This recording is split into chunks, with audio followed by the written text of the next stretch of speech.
Potency की बात करें तो पोटेंसी क्या है? Ability of stem cell to differentiate into specialised cell type. तो पोटेंसी क्या है? किसी भी स्टेम सेल की एबिलिटी टू जो डिफ्रेंशिएट होकर कोई भी स्पेशल सेल बना सकती हो। Potency of a cell is an intrinsic property and is greater than its fate in regulative development or equal to its fate during mosaic development।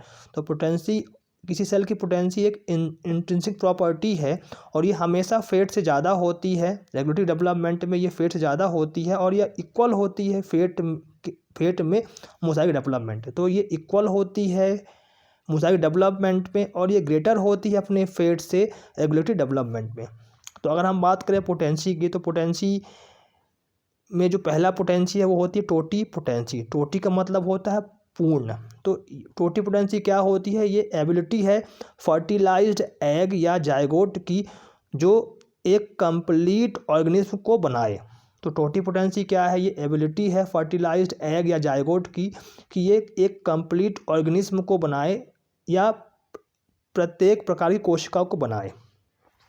तो टोटी पोटेंट सेल्स क्या है? ये हर प्रकार की कोशिका को बनाते हैं। जैसे हर प्रकार की कोशिका बॉडी की बनाते हैं, जैसे एक्स्ट्रा एम्ब्रियोनिक या प्लासेंटल सेल।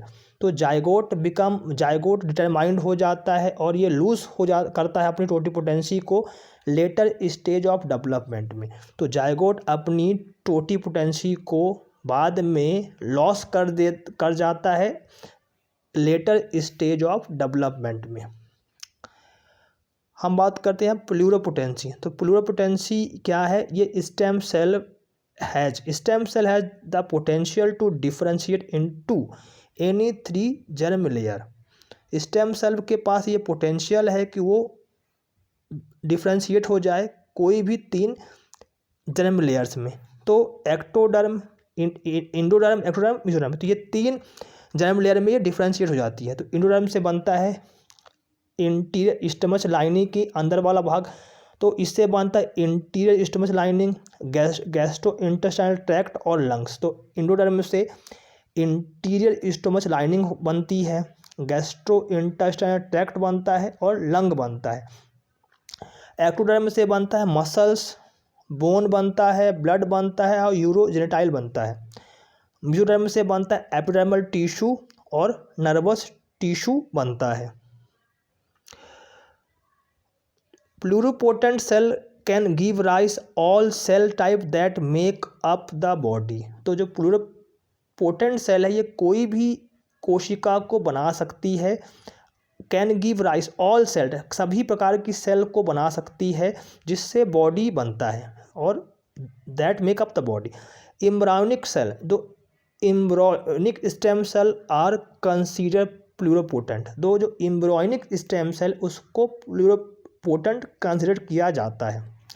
अगर हम बात करें कि टोटी पोटेंट और प्लूरोपोटेंट में क्या डिफरेंस है, तो इसका सबसे बड़ा डिफरेंस है कि जो टोटी पोटेंट सेल है वो can give rise both placenta और एम्ब्रियो। तो जो टोटी पोटेंट सेल है ये प्लासेंटा और एम्ब्रियो दोनों को बना सकती है।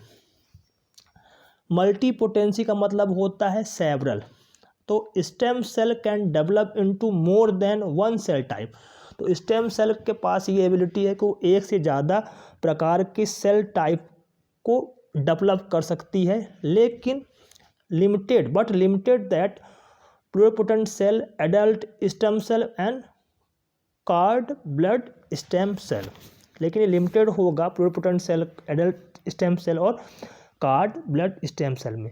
Multipotent blood stem cell can differentiate.